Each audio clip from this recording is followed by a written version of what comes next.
হ্যাঁ মানে আজাদি, না মানে গুলামি। আজাদি না গুলামি, আজাদি না গুলামি। 12 তারিখ প্রথম ভোট ইনশাআল্লাহ। মহান আল্লাহ যেন হাকে অত্যন্ত সম্মানের সাথে বিজয়ী করেন। বিজয়ী হবে ইনশাআল্লাহ। হ্যাঁ ভোট বিজয়ী হলে পুরানা পচা রাজনীতির চরিত্র এবং চিত্র পাল্টে যাবে ইনশাআল্লাহ। হ্যাঁ ভোট বিজয়ী হলে বাংলাদেশ বিজয়ী হবে, জিতে যাবে। হ্যাঁ ভোট পরাজিত হলে বাংলাদেশ পরাজিত হয়ে যাবে। আল্লাহ তাআলা বাংলাদেশকেই যেন বিজয়ী করেন। এরপরে বাংলাদেশ বিজয়ী হলে বাংলাদেশ চালাবে কে? যাদের সৎ চরিত্র আছে, দেশের প্রতি দায়বোধ আছে, দেশের প্রতি অঙ্গীকার আছে, দেশপ্রেম আছে, যারা সামান্য বাতাসে দেশ ছেড়ে ফেলায় না, এই দেশটা তারা চালাবে ইনশাআল্লাহ। সম্মানিত ভাইরা, আমরা আপনাদেরকে কথা দিচ্ছি, আমরা সব ধরনের বিভক্তিকে ঘৃণা করি আর বাংলাদেশকে আর বিভক্ত করতে দেব না। 4টা ধর্মের মানুষ এখানে যুগ যুগ ধরে আমরা বসবাস করে আসছি, মুসলমান, হিন্দু, বৌদ্ধ, খ্রিস্টান।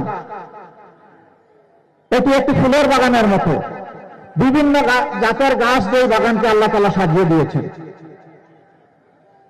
ধর্মের ভিত্তিতে কারো উপর বাড়াবাড়ি ইসলাম পছন্দ করে না, এটা হারাম। কোনো বাড়াবাড়ি করার সুযোগ নেই। কোন ধার্মিক মানুষ কোনদিন অপর ধর্মের মানুষের কোনো ক্ষতি করতে পারে না। তার সাক্ষী বাংলাদেশের জনগণ। আমাদের বিরুদ্ধে, আলেম ওলামার বিরুদ্ধে অনেক অভিযোগ আনা হয়েছে, কিন্তু একটি অভিযোগকে প্রমাণ করার সাহস দেখাতে পারেনি।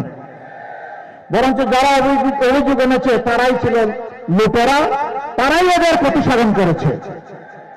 আমরা এই ধারা বন্ধ করে দেব ইনশাআল্লাহ। 5 তারিখের পরে জাতি সেই ধারাটাই দেখেছে। আমরা মিলেমিশে পরস্পরকে আমরা সহযোগিতা করেছি সামাজিক নিরাপত্তা নিশ্চিত করার জন্য।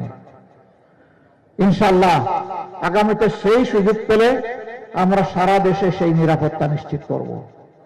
মেধার ভিত্তিতে যে কোনো ধর্মের মানুষ তার মেধা এবং যোগ্যতার ভিত্তিতে সে তার উপযুক্ত কাজ পাবে।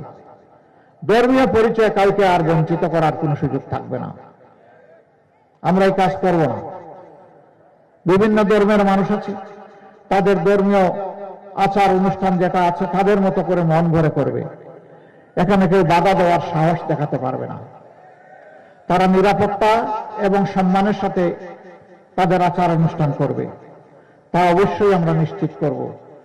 যা গত 17 মাসে আমরা চেষ্টা করেছি, আমাদের কোনো সরকারি দায়িত্ব ছিল না, কিন্তু আমাদের নৈতিক দায়িত্বের জায়গা থেকে এই দায়িত্ব আমরা পালন করেছি। ভবিষ্যতের বাংলাদেশই এমন হবে ইনশাআল্লাহ। হ্যাঁ ভোটের পরে দেশ পরিচালনার জন্য আমরা ইনসাফের পক্ষে সবাই ঐক্যবদ্ধ হয়েছি। ন্যায় বিচার সমাজে কায়েম হলে দুর্নীতি, চাঁদাবাজি, লুণ্ঠন, দর্শন, খুন এই সব বন্ধ হবে ইনশাআল্লাহ। এই জন্য ন্যায় বিচারের প্রতীক শুধু দাড়িপাল্লা না, এবার 11 দলের যেখানে যে প্রতীক সেইটাই ন্যায় বিচারের প্রতীক।